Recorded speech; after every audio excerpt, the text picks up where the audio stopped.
હમણાં એક અંધ જણે ભગવાનની તપસ્યા કરી. આ સરસ મજાની વાત કે એક અંધ જણે ભગવાનની તપસ્યા કરી. ઓમ નમઃ શિવાય, ઓમ નમઃ શિવાય, ઓમ નમઃ શિવાય, ઓમ નમઃ શિવાય, ઓમ નમઃ શિવાય, ઓમ નમઃ શિવાય. જટા તવી ગલત જલત પ્રવાહ પા વિપસ્તલે તલેવ લંબે લંબે તમ ભુજંગ તૃંગ માલિકમ. ભગવાન ભોળાનાથની તપસ્યા કરી. ભગવાન ભોળાનાથ પ્રસન્ન થયા. પ્રસન્ન થયા એટલે કે માગી લે કે વરદાન. હવે આની પાસે તો આખું લિસ્ટ હતું. આને એમ થયું કે આટલા વર્ષ સુધી મેં ભગવાનનું તપ કર્યું, માગવું તો ખરું ને.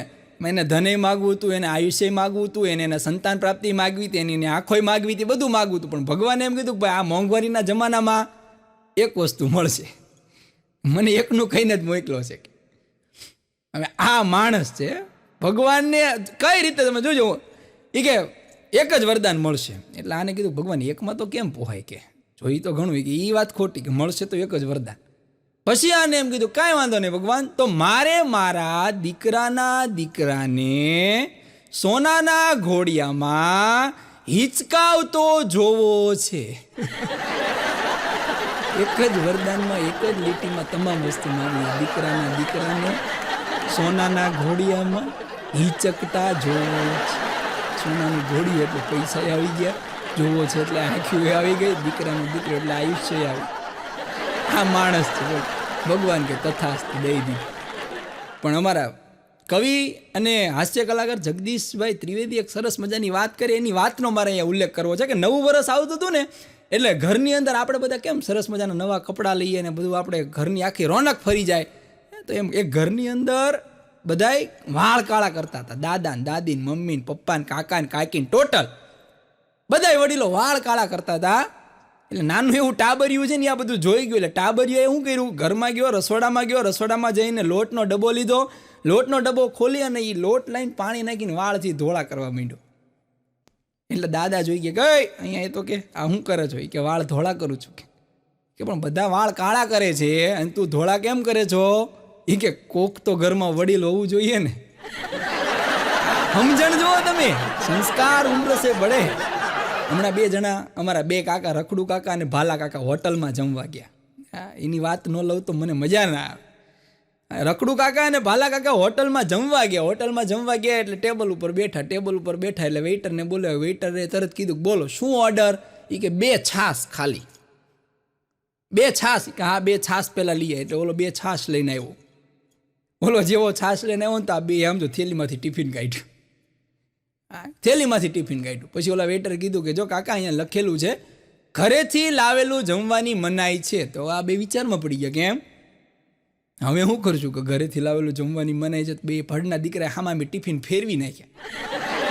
હા કોકના ઘરેથી લાવેલું તો હાલે ને. એ કે તું વયો જા કે છાશના પૈસા 20 રૂપિયા દઈ દીધા. અને માણસની પ્રવૃત્તિ તમે જુઓ ને, માણસને કોઈ રીતે પકડી ન શકાય. હા માણસ કેવો વ્યક્તિ છે, એટલે કે આપણે આવી જઈએ અને આપણે ચલાવ્યું. આપણી પ્રવૃત્તિ કેવી છે, આપણે જ્યારે ઘરે બેઠા હોઈએ ને ત્યારે આપણી ઘરવાળીનું આમ જો ગાંડી હોટલ જેવું જમવાનું બનાય, હોટલ જેવું હાઈ ક્લાસ. એટલે ઘરવાળી યુટ્યુબમાં સર્ચ કરે ધાબા જૈસા પરોઠા કા શાક, પરોઠા ઓર શાક कैसे બનાએ, ધાબા સ્ટાઇલ. ઘરે બેઠા હોય ત્યારે આપણે ધાબા જેવું ખાવું હોય, હોટલ જેવું ખાવું હોય. અને જ્યારે પાછા હોટલમાં જઈએ ને ત્યારે વેઇટરને એમ કે ઘર જેવું, સમજો ઘર જેવું કઢી ખીચડી મોકલ. એકેય રીતે નકુચામાં આંગળી આવવા જ નહોતી ઈ માણ. પણ હમણાં તો એક જણો રોજ હોટલમાં ફોન કરે. માણસ બુદ્ધિના ગાળિયા ક્યાં કરે છે, બીજા લોકોનો ઉપયોગ. રોજ હોટલમાં ફોન કરીને કે આજનું જમવાનું મેનુ શું, એટલે આવડો હોટલનો માલિક તરત એમ કહી દે કે ભાઈ આજ ભરેલો ભીંડો છે, પરોઠા છે, ખીચડી કઢી છે અને શાક છે બીજા 2-3, કાંઈ વાંધો નહીં મૂકી દે. બીજે દી ફોન કરે આજે જમવાનું મેનુ શું, તો કે આજે ભાઈ આખા રીંગણા બટાકાનું શાક છે, પરોઠા છે, ભાખરી છે, ખીચડી કઢી છે, પુલાવ છે. ફોન કરીને મૂકી દે.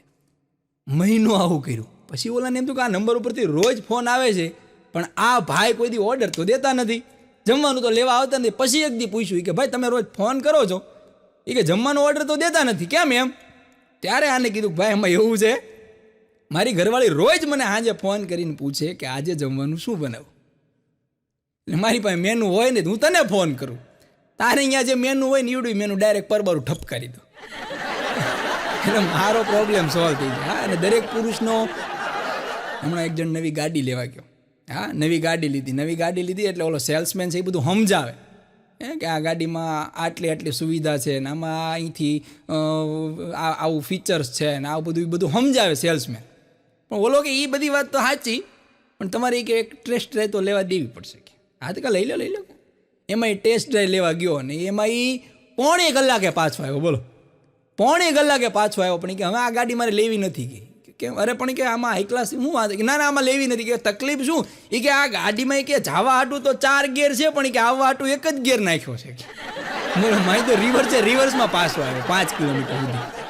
પણ હમણાં તો 2 બહેનો એવા બાંધ્યા. ઓહો, બહેનો બાંધે ને ત્યારે તમારે જોવાની મજા આવ્યો. હા, ઘણા લોકો તો પ્રાર્થના કરતા હોય કે આ 2 બાંધે.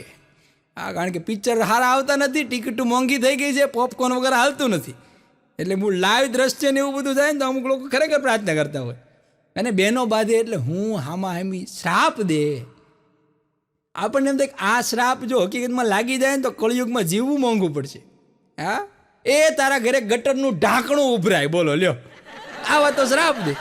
એ તારા ઘરે ગટરનું ઢાંકણું ખુલી જાય. એ તારા કપડાનો કલર બીજા કપડાને બેહી જાય. એ તારો ઘરવાળો તારી યાર ફોનમાં વાત ન કરે. એ તારો ઘરવાળો મોડો આવે. બાટી બોલ્યો, માંડ છૂટા પડ્યા, માંડ.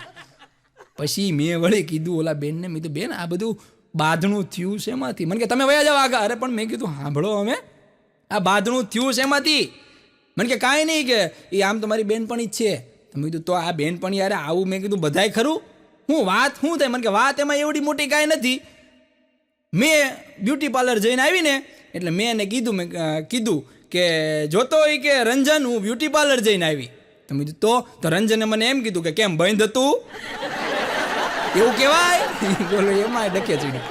અને એક બહુ સામાન્ય ઓબ્ઝર્વેશન છે. જોજો, આ સ્ત્રીઓ અને જે છોકરીઓ છે એ સેલ્ફી લેતી હોય ને, આ સેલ્ફીનો ક્રેઝ આવ્યો છે. સેલ્ફી છે ને, આ મોબાઈલનો ફ્રન્ટ કેમેરો આવ્યો ને એમાંથી એક વાત સમજવા જેવી છે. ફ્રન્ટ કેમેરાની શોધ હું લેવા કરવી પડી કે લોકોને મોબાઈલની કંપનીને ખબર પડી કે માણસ એક દિવસ એકલો થઈ જવાનો છે. આ માણસ એક દિવસ એકલો થઈ જશે એટલે પોતાનો ફોટો ખેંચવા એને સેલ્ફીનો આવિષ્કાર કર્યો. હા, પણ સ્ત્રી કે છોકરી જ્યારે સેલ્ફી લેતી હોય ત્યારે એનું મોઢું અને ગામડામાં બીડી પીતા ભાભાનું મોઢું, બેયનું મોઢું હરખું હોય. જોજો, હા, એ આમ લાંબો કેમેરો મજા છે. હમણાં એક ભાઈ વ્યસનમાં પૂરા, હો ભાઈ, બીડી પીવે ને ગુટકા ખાય ને દારૂ ને ચરસ ને ગાંજો. ઓહો, એક વ્યસન એવું નહીં જે બાકી હોય, એક વ્યસન એવું નહીં.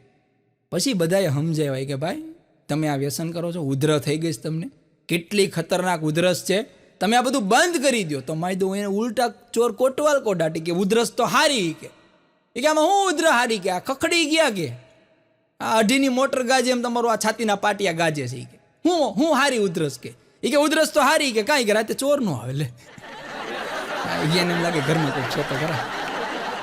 હમણાં એક જગ્યાએ લખ્યું હતું આધાર કાર્ડ ઉપર પૈસા ઉપાડી દેવામાં આવશે. તો એમાં એક જણો આધાર કાર્ડ લઈને ગયો, કે હાલ્યો મને આમાં પૈસા ઉપાડી દો તો, કે એટલે ઓલા આધાર કાર્ડનો નંબર નાખ્યો, બેંક એકાઉન્ટનો નંબર નાખ્યો, બધું નાખ્યું તો -400 હતા. ઓલો કે હાલે ભાઈ 10 રૂપિયા મારી પાસે લઈ જા, ચા પી લઈ જાય. કે ઘણા આવું હોય. પણ એક જગ્યાએ બોર્ડ માર્યું હતું કે વરની વાડીના ફળ મળશે. વરની વાડીના, મેં આજ સુધી ઘરની વાડીના ફળ મળશે એવું વાંચ્યું હતું. આ વરની વાડીના મળ્યા એટલે મેં ગાડી ઊભી રાખી. પછી મેં બેનને પૂછ્યું, ત્યાં બેન ઊભા હતા. મેં કીધું બેન, ઘરની વાડીના ફળ હોય, વરની વાડીના કેમ? મને કે ભાઈ બહુ દોઢા થાવમાં આ વાડી છે એ મારા ઘરવાળાના નામ ઉપર છે, એટલે એની વાડીના ફળ છે, વરની વાડીના ફળ મળશે. પણ આ વખતે ગરમીએ રેકોર્ડ તોડી નાખ્યો. આ ઉનાળામાં એટલી ગરમી પડી. પણ માણસ ખરેખર ક્યારેક કન્ફ્યુઝ થઈ જાય. આ માણસ ભગવાનને છેતરી નાખે છે. આ શિયાળામાં ઠંડી પડે તો આપણે તાપણું કરીએ, તો ભગવાનને એમ થાય કે આને ગરમીની જરૂર છે, તો એ ઉનાળામાં ગરમી આપે. તો ઉનાળામાં ગરમી આપે તો આપણે અહીંયા પાણીમાં નાવા જઈએ, વોટર પાર્કમાં. ભગવાનને એમ થાય કે આને ચોમાસાને વરસાદની જરૂર છે, તો વરસાદ ભગવાન બહાટી દે તો આપણે છત્રી લઈને ઊભા હોય. ભગવાન થાકી જાય કે આને હકીકતમાં જરૂર છે નહીં છે. પણ આ વખતે તો જે ગરમીએ રેકોર્ડ તોડ્યો છે.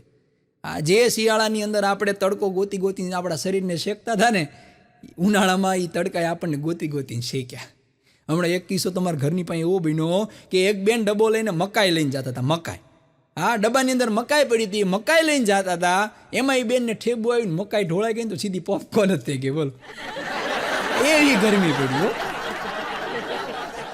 પણ શ્વાસ નામની સિમેન્ટ લઈને જીવન ચણવા બેઠો છું અને રાતનું સુપડું લઈને અંધારું પણવા બેઠો છું. અનિલ જોશી અમારા કવિની 4 પંક્તિની વાત કરીને વાતને વિરામ આપું કે શ્વાસ નામની સિમેન્ટ લઈને જીવન ચણવા બેઠો છું અને રાતનું સુપડું લઈને અંધારું પણવા બેઠો છું. કે તમને મારા ઉપર એટલોય ભરોસો નહોતો, કે તમને મારા ઉપર એટલોય ભરોસો નહોતો કે હાથ મિલાવ્યા બાદ તમે આંગળા ગણવા બેઠા. આપ સૌએ મને શાંતિથી સાંભળ્યો અને માણ્યો એ બદલ આપ સૌનો ખૂબ ખૂબ આભાર. હસતા રહેજો, વરસતા રહેજો, નો ટેન્શન, નો ફિકર, આનંદ કરતા રહેજો. બરોબર. જય હિન્દ, જય ભારત, જય જય ગરવી ગુજરાત.